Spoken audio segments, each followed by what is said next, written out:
아멘. 우리가 신앙생활하면서 제가 여러분에게 부탁하는 것이 뭐냐면 예수 그리스도를 인격적으로 만나자는 것입니다. 특별히 올 한 해는 여러분들이 예수를 인격적으로 만나시기를 바랍니다.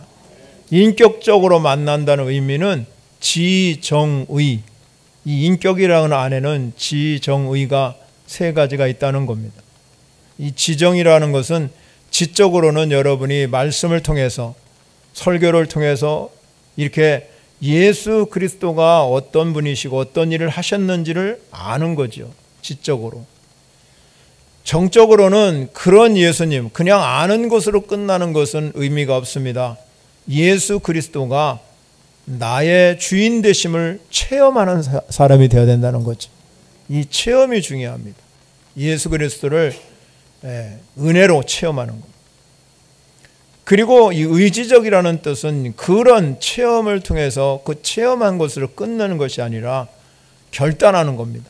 이제부터는 내가 내 뜻대로 사는 것이 아니라 예수님 중심으로 살겠습니다.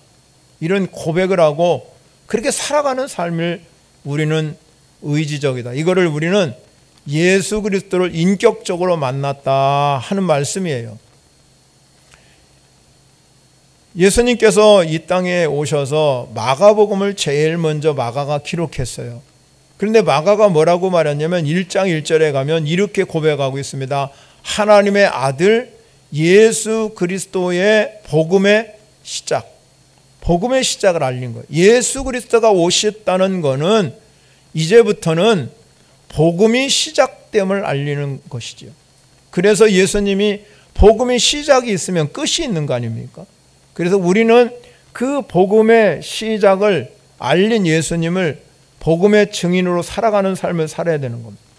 그러면 예수님이 오실 때에 그 땅에 이 이스라엘 민족을 선택했기 때문에 그 땅에 오셨는데 화려한 도시인 예루살렘이라는 곳에 오시지 아니하고 누구도 알아주지 않는 척박한 땅 갈릴리에 오셨다는 거예요. 갈릴리에 오셔서 복음을 전했다는 겁니다. 그런데 복음을 시작하면서 예수님께서 하신 내용이 뭐냐면 마가복음 1장 15절에 가면 두 가지 중요한 단어가 거기에 기록하고 있습니다. 그게 뭐냐면 회개하라, 복음을 믿으라 하는 뜻입니다. 우리가 인격적으로 예수를 만난다. 지정의 이 인격적으로 예수를 만날 때 우리는 예수님께서 우리에게 이 예수 그리스도를 만나는 방법에 대해서 두 가지를 제시합니다. 하나는 회개하라는 겁니다. 회개라는 것은 무엇을 의미합니까? 내가 죄로 죽을 수밖에 없는 나를 여러분들이 회개하는 그 순간에 내 죄를 주님께서 다 용서하시고 깨끗게 해주신 줄 믿으시기 바랍니다. 그게 회개예요. 그래서 내 삶을 이제는 내가 세상적인 삶을 사는 것이 아니라 예수 그리스도의 중심으로 살겠다는 결단과 각오예요. 그리고 회개하는 것으로 끝나는 것이 아니라 복음을 믿으라 그랬으니 예수 그리스도 그분이 나의 구세주요 구원자라는 것을 믿는 것입니다. 그럴 때 우리는 예수를 인격적으로 만날 수가 있습니다. 예수님께서 죽은 나사로를 살리기 위해서 저 마르다 마리아가 사는 집을 방문하게 되지요. 그런데 예수님께서 마르다에게 말합니다. 나는 부활이요 생명이니 나를 믿는 자는 죽어도 살겠고 무릇 살아서 나를 믿는 자는 영원히 죽지 아니하리니 이것을 내가 믿느냐 그랬습니다. 여러분 믿음이 뭡니까? 부활이요 생명 되신 그분을 내가 믿으면 나도 믿는 순간에 예수님과 같이 영원히 죽지 않는 그런 놀라운 은혜가 임하게 될 줄 믿으시기 바랍니다. 그래서 이 믿음이라는 것이 그만큼 중요하다. 회개와 믿음은 우리가 인격적으로 예수를 만날 수 있는 유일한 길이에요. 그래서 여러분들이 예수를 인격적으로 만났다. 누군가가 여러분 예수를 인격적으로 만나는 그 터닝 포인트가 있어야 돼요. 여러분들이 진짜 예수 그리스도 그분을 인격적으로 만나면 어떤 일이 일어나냐면 내 안에 주님 안에 거하는 삶이 되는 거죠. 예수님이 이렇게 말합니다. 나는 포도나무여 너희는 가지다 그랬어요. 가지가 포도나무에 붙어 있지 않으면 열매가 맺을 스스로 열매를 맺을 수 없습니다. 그렇기 때문에 우리가 주님 안에 거해야 열매를 맺을 수 있다는 것입니다. 주님의 왜 거한다? 주님, 내가 어떻게 주님이 내 안에 거합니까? 그것은 여러분 성령이 내 안에 거하는 겁니다. 성령은 그리스도의 영이기 때문에 그래요. 그리스도의 영, 이 그리스도의 영은 어떤 영이냐면 죽은 자 가운데서 살리시는 영이에요. 그래서 그것이 우리 안에 거하면 우리도 또한 예수님처럼 우리도 살아나는 은혜가 임하게 된다는 겁니다. 로마서 8장 14절에 하면 그래서 무릇 하나님의 영으로 인도받는 사람은 다 하나님의 아들이라고 그랬어요. 그리고 우리는 예수 그리스도를 인격적으로 받아들이는 그 순간에 우리는 다시 무서워하는 종의 영을 받지 않는다. 그래서 우리는 양자 영을 받았으니 우리가 아빠 아버지라고 부르짖느니라. 성령이 친히 우리 영과 더불어 우리가 하나님의 자녀인 것을 증언하신다고 그랬습니다. 여러분, 하나님의 자녀다, 내가 하나님의 자녀다, 그것을 우리가 어떻게 알 수 있습니까? 영접하면, 영접하는 자, 곧 그 이름을 믿는 자는 하나님의 자녀되는 권세를 주셨다. 하나님의 자녀되는 권세를 가지고 사시기를 바랍니다. 그것이 인격적으로 예수를 만날 때 내게 주신 은혜예요. 은혜. 하나님의 주시는 이 권세. 그러면 오늘 본문을 통해서 우리가 이 하나님의 주시는 자녀되는 권세를 받은 우리가 이 땅에 살아가면서 어떤 예수님을 만나고 살아가야 될까? 매일매일 여러분이 예수님과 만나며 살아가는데 오늘 예수님은 어떤 예수님을 만나기로 할까? 첫 번째, 오늘 본문에 우리에게 주시는 교훈은 뭐냐면 치료자 예수님을 만나셔야 된다는 거예요. 예수님께서 회당에서 나와가지고 어디로 가셨냐면 야고보와 요한과 함께 시몬과 안드레 집에 들어갔어요. 시몬은 베드로라는 의미입니다. 나중에 시몬이 예수 만나고 나서 이름이 베드로로 바뀌었습니다. 시몬과 베드로 집에 들어갔는데 그곳에 가보니까 시몬의 장묘가 열병으로 누워 있었습니다. 이 열병의 치명도가 정확히는 알 수 없지만 거동을 못할 정도로 누워있는 이 모습을 보게 되지요. 예수님이 얼마나 여러분 이 장모님이 큰 불안을 경험하고 있을지는 짐작이 가잖아요. 우리가 여러분 감기에 걸린다든지 독감에 걸리든지 코로나 바이러스를 보면 뭐가 오르냐면 열이 오릅니다. 제일 먼저 체크하는 게 열 체크하잖아요. 열이 올라가면 안 되기 때문에 36.5도를 넘어가면 우리가 이 열이 오르기 시작하면 우리의 문제가 우리 몸에 문제가 생깁니다. 그래서 여러분 감당할 수 없을 만큼 힘든 시간, 땀도 흘리고 고통도 날아가고 일어날 힘조차 없는 그런 막막한 속에서 지금 이 시몬의 장모님이 지금 이렇게 누워 있습니다. 그 당시에는 여러분 이렇게 오늘날처럼 의료적인 혜택을 받을 수 있는 상황도 아니었습니다. 예수님께서 이 시몬의 집에 들어가셔서 그 장모님의 손을 잡아 일으켰습니다. 그 순간 의학적인 상식으로는 도저히 일어날 수 없는 그러한 하나님의 기적의 역사가 일어났습니다. 그것이 뭡니까? 예수님의 능력으로 그 장모가 낫게 되는 역사가 일어난 줄 믿으시기 바랍니다. 그 몸에 달구었던 열이 완전히 회복하게 하시고 일어날 힘조차 없었습니다. 여러분 누워 있었다고 그랬잖아요. 그런데 예수님의 능력은 상상을 초월하고 우리의 상식을 초월해서 그 여인을 치료하셨습니다. 예수님의 기적을 체험한 그녀는 오늘 본문에서 뭐라고 말씀하냐면 여자가 그들에게 수종드니라 그래서 이 놀라운 역사가 지금까지 누워있는 사람이 어떻게 일어나자마자 그들을 수종들 수 있겠습니까?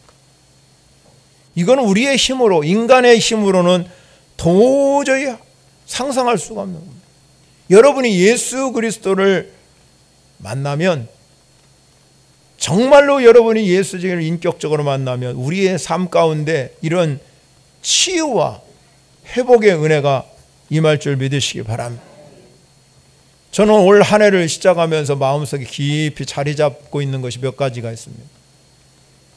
그게 할 수 있는 이 마음속에 자리 잡는 거 하나가 뭐냐면, 여러분 예배의 자리에 오신 여기 있는 모든 성도들이 하나님의 은혜를 경험하기를 소원합니다. 하나님의 은혜. 여러분들이 이 자리에 와서 그냥 왔다 가면 아무 의미가 없잖아요. 하나님의 은혜가 우리 가운데 충만히 임해서, 우리가 여러분 일주일 동안 세상에서 삶에 지치고 힘들어하고 치열한 경쟁 속에 살아가면서 하나님의 치유의 손길이 여러분에게 임하시기를 바랍니다, 여러분.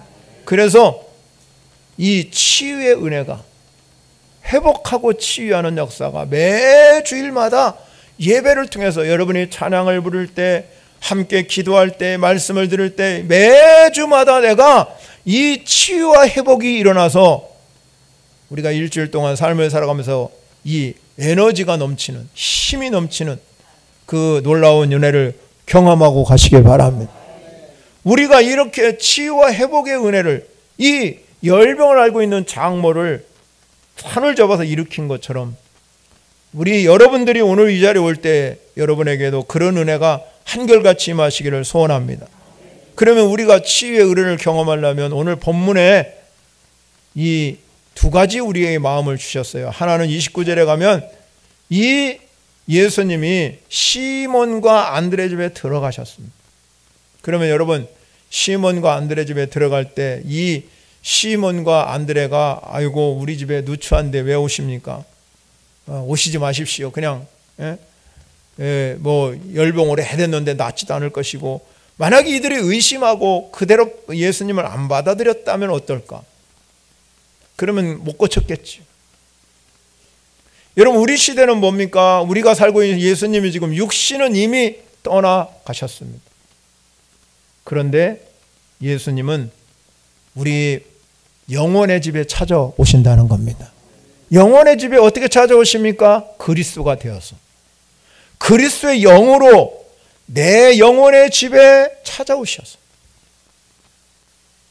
문 밖에 서서 문을 두드리고, 우리가 그 문을 열면 그는 나와 더불어 먹는 은혜의 역사가 일어나게 될 줄 믿으시기 바랍니다. 그래서 내가 주님 안에 주님을 내가 모시기 위해서 영접하면, 여러분 안에 이 장모의 열병을 하나님께서 고쳐주신 것처럼 하나님께서 여러분에게도 치유의 손길이 임하게 될 줄 믿으시기 바랍니다. 그리고 두 번째 우리에게 주시는 게 뭡니까? 31절의 말씀에 보면 예수님께서 그 손을 잡아서 일으키셨다고. 그러니까 열병이 떠났다고 그랬습니다. 예수님께서 그 질병, 지금 이 장모가 지금 아파가지고 힘들 때 막 소리치고 왜 선포하고 그러지 않았습니다. 소리치지 않았다는 거예요. 누워있는 그녀에게 다가가가지고, 지금 여러분 오랫동안 시간이 지났잖아요. 그리고 그 손을 잡아서 일으키셨다고 그랬습니다. 손을 잡아서 일으키니까 어떤 일이 일어났습니까? 열병이 떠났습니다.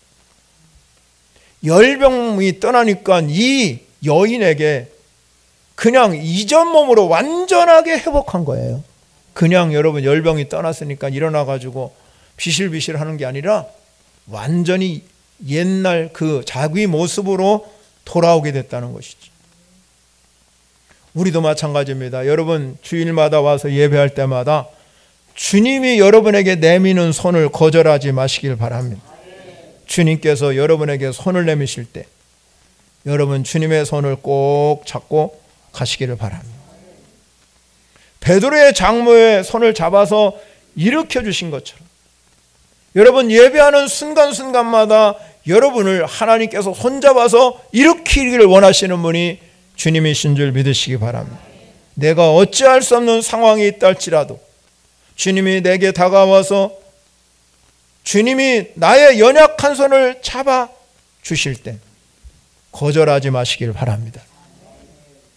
주님께서 내 손을 잡아 일으켜만 주시면 나는 치유되고 회복되는 은혜의 경험이 일어날 줄 믿으시기 바랍니다. 이 치유와 회복이 얼마나 중요한지 몰라요, 여러분.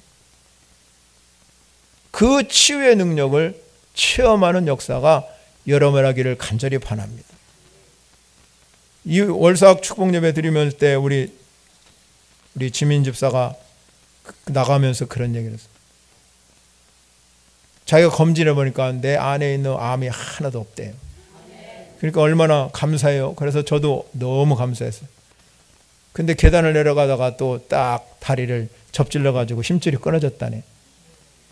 이게 제가 볼 때 너무 기뻐서 이제 내려가다가 그랬는데, 정말로 우리 하나님께서 여러분 우리 모두에게 하나님의 은혜가 여러분의 치유의 손길이 임해서 여러분의 아픈 곳마다 올 한 해 저는 우리 모든 성도들이 오늘 말씀대로 하나님께서 여러분의 손을 잡아서 일으키시기를 바랍니다. 그래서 우리는 이 갈렙처럼, 지난 시간에 말씀한 것처럼 갈렙처럼 우리는 85세가 되어도 40세 그 당시의 모습하고 내가 다를 게 없다. 그래서 내가 하나님 나 평지 달라는 게 아니라 이 산지를 내게 주십시오. 이 산지를 내게 달라고 그렇게 기도할 수 있는 이유가 무엇입니까? 하나님이 건강 주시니까, 하나님이 강건케 하시니까 그런 일이 일어난 줄 믿으시기 바랍니다. 여러분에게도 오늘 이 자리에 오신 여러분, 주일마다 예배할 때마다 하나님 나에게 하나님의 은혜가 나에게 임해서 주님이 내 손잡아 일으켜 주셔서 하나님 내가 치유되고 회복하는 그런 은혜가 임하기를 소원합니다. 두 번째, 여러분 오늘 본문의 말씀에 보면 믿음으로 기도하는 삶을 예수님이 사셨다. 예수님은 많은 병자와 귀신 들린 사람을 치유하셔서 하루 일정이 너무 바쁜 거예요. 하루. 그런데 여러분 성경에 보니까 이 장모의 열병을 고친 이후에도 저물어 해가 질 때까지 모든 병자와 귀신 들린 자를 예수께 다 데려오니까 아주 저물도록 그 예수님께서 그들을 고쳐주셨습니다. 얼마나 피곤하겠습니까? 그런데 오늘 본문 35절에 가면 그가 잠깐 쉬고 새벽 아직도 밝기 전에 예수께서 일어나 나가 한적한 곳으로 가사 거기서 기도하시더니. 사랑하는 성도 여러분, 예수님은 신적 능력을 가진 분이에요. 그래서 우리가 하나님이며 예수님이라고, 하나님이 곧 예수님이라고 그러잖아요. 하나님 아들이잖아요. 신적 능력을 가졌기 때문에 기도할 필요 없어요. 왜냐하면 혼돈과 공허 속에서도 말씀 한마디로 빛이 있으라는 건 빛이 있는 분이 하나님이시잖아요. 하나님이 전능하시기 때문에 신적 능력이라는 건 하나님의 능력을 가졌다는 거예요. 하나님의 능력을 가졌으니 여러분 얼마든지 할 수 있지요. 그런데 예수님은 한적한 곳에 가서 새벽 밀명에 기도하셨다. 왜 기도했을까요? 신적 능력이 있음에도 불구하고 예수님도 육신의 이 육신을 가지고 이 땅에 오셨어요. 그래서 예수님은 죄는 없으신 분이기 때문에 우리를 죄에서 구원할 자이시지만 인간의 몸을 가지고 오셨기 때문에 늘 시험을 받을 수 있고 유혹을 받을 수 있고 연약한 마음을 가지고 살아갈 수밖에 없는 존재였기 때문에 그에게 신적인 능력이 있음에도 불구하고 그는 주님 앞에 나가서 항상 하나님의 은혜를 구했다는 거예요. 예수님이 여러분 신적인 능력을 가졌음에도 불구하고 기도한 분이라고 그러면 우리는 말할 것도 없잖아요. 예수님이 기도하면서 늘 생각하는 것이 하나 있었어요. 그게 뭐냐면 예수님이 기도하면서 성령의 역사가 그를 통해서 나타나기를 원해요. 사도행전 10장 38절에 가면 하나님이 나사렛 예수에게 성령과 능력을 기름 붓듯 하셨음에 그가 두루 다니며 선한 일을 행하시고 마귀에게 눌린 모든 사람을 고쳤으니 이는 하나님이 함께 하셨음이니라. 이렇게 고백하고 있어. 여러분, 우리도 마찬가지잖아요. 왜 기도합니까? 성령과 능력을 기름 붓듯 받아서. 우리도 이 땅에 살아가면서 저 연약한 심령들을 가서 붙들어주고 도와주고 일으켜 세워서 그리스도의 능력이 여러분을 통해서 일어나고 그 일을 통해서 하나님의 나라가 이루어지기를 원하기 때문에 그런 줄 믿으시기 바랍니다. 그래서 여러분이 오늘날도 여러분 마찬가지입니다. 귀신은 끊임없이 우리를 덤벼들잖아요. 그래서 우리는 절대로 기도를 멈출 수가 없는 것입니다. 사도 바울이 말한 것처럼 쉬지 말고 기도하라고. 사무엘 선지자는 나는 결단코 기도 쉬는 죄를 범하지 않겠다. 여러분이 인격적으로 예수 그리스도를 만났다면 그분과 이제부터는 교제하는 삶을 사셔야 된다는 거예요. 소통이 돼야 돼요. 예수님과 소통하는 신앙이 되어야 될 줄 믿습니다. 예수님과 소통할 수 있는 가장 중요한 것은 기도라는 무기예요. 기도라는 것은 내 삶의 주권을 주님께 맡기는 겁니다. 내게 있는 것이 아니라 주님께 있다는 겁니다. 그래서 우리가 하나님의 능력을 힘입고 성령의 기름 붓든 부음 받아서 우리가 이 능력이 사람들에게 나타나야 되고, 그로 인해서 하나님이 우리를 통해서 하나님의 일을 하도록 만들어 가는데, 마귀는 그럴 때마다 교모하게 나에게 뭘 심어주냐면 교만이라는 씨앗을 갖다 뿌리고 갑니다. 교만이라는 화살을 우리에게 쏘아버린다 이 말이에요.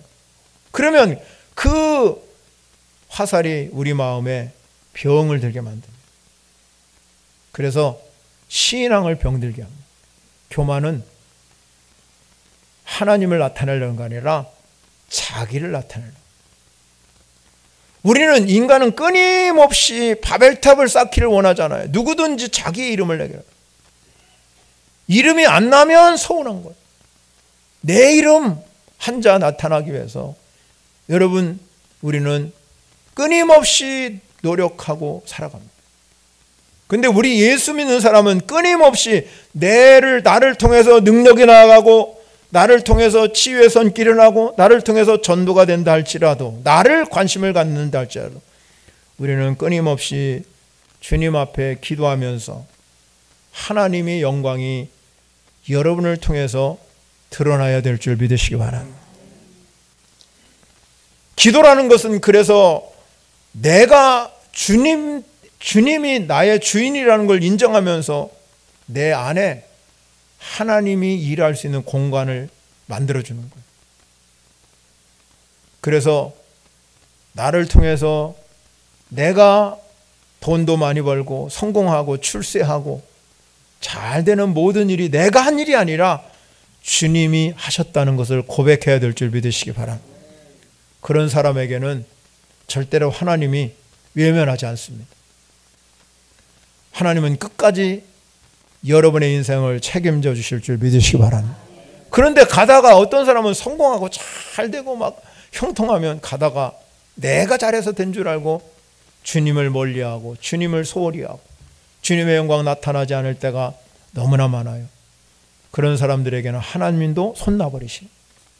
그래서 기도가 필요한 거예요. 우리의 연약성 때문에 교만하지 않기 위해서, 우리는 교만하지 않기 위해서 주님의 뜻을 물어보고 늘 주님과 교제하면서 나를 통해서 주님의 영광이 드러나기를 소원하는 줄 믿으시기 바랍니다.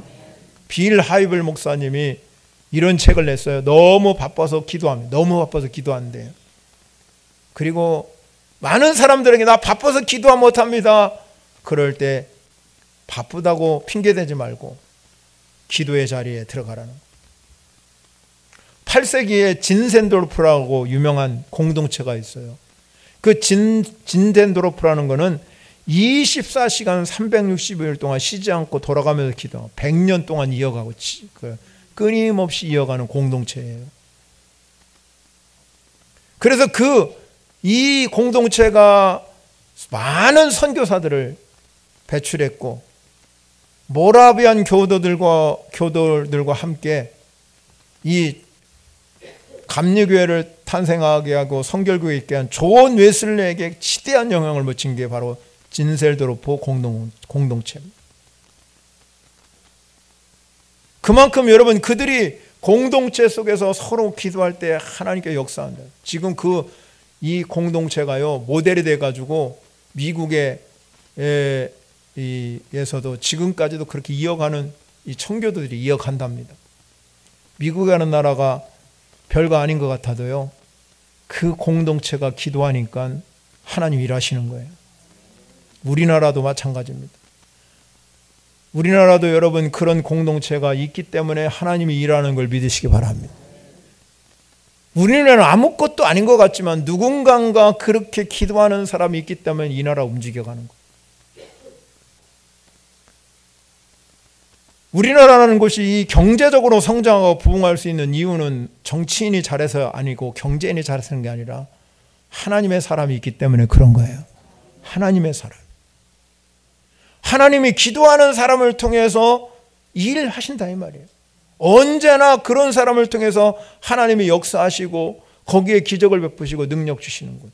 그러니까 우리는 기도 쉬는 죄를 범하지 마시기를 바랍니다.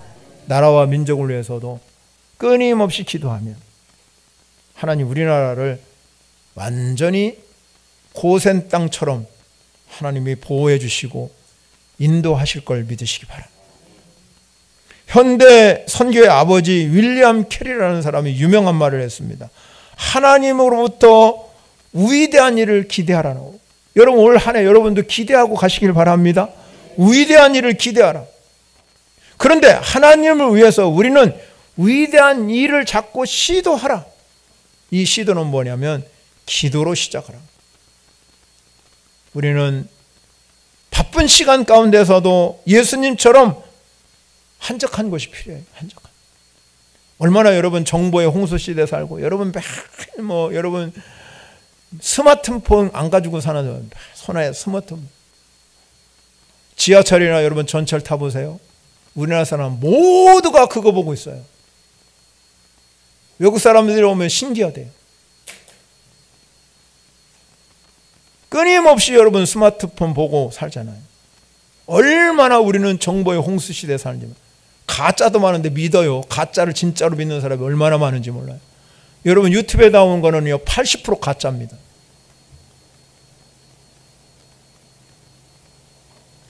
그런데 여러분 이런 시간 속에 우리가 필요한 게 뭡니까? 시끄러움을 피해서 군중을 피해서 혼자 있는 한적한 곳이 필요한 줄 믿으시기 바랍니다. 한적한 곳에서 주님과 만나는 시간이 되시기를 바랍니다. 그럴 때 하나님 은혜가 우리 가운데 물밀듯이 이 밀려오는 그런 걸 느낄 수 있어요. 여러분의 한적한 곳이 어디입니까? 여러분의 한적한 곳을 찾아서 주님과 동행하는 놀라운 역사가 일어나기를 바랍니다. 여러분. 마지막 세 번째 중요한 것은 우리가 정말로 여러분이 예수를 인격적으로 만나는 가장 중요한 건 뭐냐면 예수님께서는 친히 전도함을 삶을 살았어요. 시몬과 많은 사람들이 기도하시는 예수님을 찾아왔지요. 그리고 말했습니다. 모든 사람들이 지금 주님 찾습니다. 예수님께서 행하셨던 그 기적적인 치료와 귀신을 쫓아내는 사역들이 그 사람 당시의 사람들을 놀라게 했습니다. 상식을 초월하는 예수님의 능력을 경험한 자들이 어찌 예수님 찾지 않겠습니까? 다 찾아와서 예수님을 칭찬하고 예수님이 이렇게 말했어요. 37절에서 만나서 이르되 모든 사람이 그러니까 뭐라고 했습니까? 38절에 이르시되 여기 머물지 말고 우리가 다른 가까운 마을로 가서 거기서 전도하리라. 내가 이를 위하여 왔노라. 예수님이 오신 이유가 뭐냐면 내가 여기에 머물러 있는 한 자리에 머무른 것이 아니라 여러분 전도하기 위해서 왔다. 예수님께서 자기 성과를 누리고 자랑하고 뽐내려고 거기 있는 것이 아니라 또 다른 곳에 가서 귀신을 쫓아내고 치유를 하고 복음을 전하는 일을 감당하기 위해서 예수님이 오셨다고 말씀하고 있습니다. 예수님께서 우리에게 이렇게 말씀하셨습니다. 진실로 진실로 너에게 이르노니 나와 복음을 위하여서 집과 형제와 자매와 어머니와 아버지나 자식이나 전토를 벌인 자는 현세에 있는 집, 형제, 자매, 어머니, 자식과 전토를 100배로 받대. 박해를 겸하여 받고 내세에 영생 받지 못할 자가 없느니라. 여러분 올해 한 해 100배를 받기를 원하십니까? 100배라는 의미는 숫자적 의미보다는 완전한 주님이 주시는 완전한 복을 의미하는 거예요. 100배라는 뜻은 주님이 주시는 완전한 복. 우리가 주님이 주시는 완전한 복은 세어가지 않습니다. 좀과 동력이 해하지 않습니다. 여러분.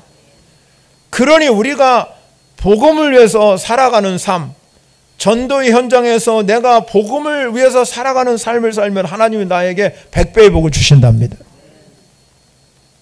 그렇게 여러분이 복음을 위해서 살아가는 삶을 살려면 우리는 끊임없이 제가 말씀드리고 올 한 해 여러분 생각 속에 설교를 들으면서 여러분의 생각 가운데 좀 자리를 잡으라고 반복적으로 말씀드리는 단어가 복음의 언어예요.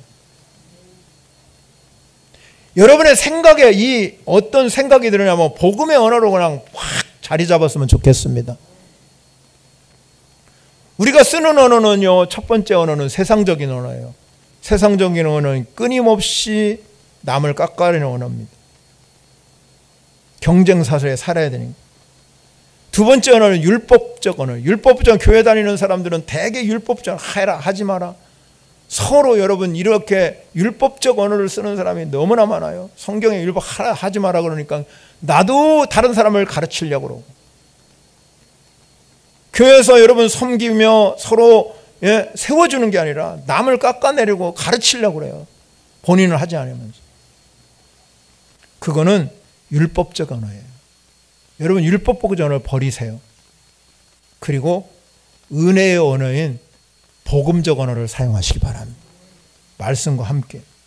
그래야 여러분이 나가서 이 복음적 언어가 되려고 그러면 내가 내 인생 가운데 살아가면서 삶을 보여줘야 되잖아요. 내가 주님과 함께 동행하는 삶을 살아가야 복음적 언어가 내를 통해서 나오는 거예요. 여러분이 정말로 살아가면서 가정 속에서도 서로가 부부간에도 마찬가지고 자녀들과도 대화하면서 매일 세상적인 얘기만 하면 교회에 와서도 똑같아요. 그리고 올 한 해 여러분 생각을 한번 바꿔보세요. 여러분 내가 한번 복음적 은혜의 언어를 사용하고 복음적인 언어를 사용해서 내 삶의 자리에 복음의 역사가 일어나기를 소원하면 여러분의 인생이 바뀔 거 아니에요. 여러분의 가정이 바뀔 거 아니에요. 매일 똑같은 언어가 아니라 내가 한번 말씀에 비추어서 하나님이 주신 언어, 이 복음의 언어, 신비한 언어 한번 나도 사용해서 이 시대에 하나님의 영향력을 나타낼 수 있는 그리스도인이 한번 되어보자. 생각 바꾸면 하나님 하실 거 아닙니까? 여러분의 마음의 자리에 그런 마음이 들었으면 되는 거예요. 우리가 월삭 축복 예배 드리면서 매주 기도 제목을 내놓으라고 그러잖아요. 기도 제목을 제가 가지고 늘 보면서 기도를 해요. 여러분이 기도를. 근데 그 중에 어떤 분들은 복음의 언어를 사용해 주십시오. 그런 걸 볼 때마다 감사하지요. 아, 정말로 저분들이 자신들이 하나님 말씀을 들으면서 나도 복음의 언어를 사용하기를 원하는 거예요. 우리가 전도해야 된다. 지금 우리는 코로나19를 겪으면서 우리 교회가 전도가 안 되잖아요. 많은 교회가 그렇지. 그러나 여러분 다시 일어나야 돼요. 우리의 삶에 복음의 언어가 사용되면 반드시 저는 전도된다고 믿습니다. 여러분 올 한 해도 우리 오늘 한 해를 시작하면서는 누군가가 내가 한 사람은 전도해야지. 이런 마음을 갖고 여러분이 시작한다면 복음의 언어를 사용하시기 바랍니다. 복음은 왜 언어를 사용해야 되냐? 복음은 능력이기 때문에 그렇습니다. 복음은 구원을 주시는 하나님의 능력이기 때문에 그래서 복음의 언어를 사용하죠. 이렇게 제가 말씀드립니다. 사랑하는 성도 여러분, 오늘 이 시간에 여러분들이 정말로 인격적으로 예수를 만나셔야 돼요. 예수님을 만나면 날마다 내 삶 가운데는 치유와 회복이 일어나게 될 줄 믿습니다. 그리고 우리는 그걸 통해서 주님과 깊은 교제로 기도하게 하시고, 그를 통해서 복음의 능력이 여러분을 통해서 열매가 많아요. 내 가정부터, 여러분 내 가정부터 출발해요. 매일매일 우리 가정에 살아요. 여러분의 가정에서 복음의 능력이 나타나고 복음의 언어가 사용되는 축복의 역사가 일어나기를 축원합니다. 여러분 찬양 영광 올려드립니다. 말씀을 생각하면서 찬양합니다.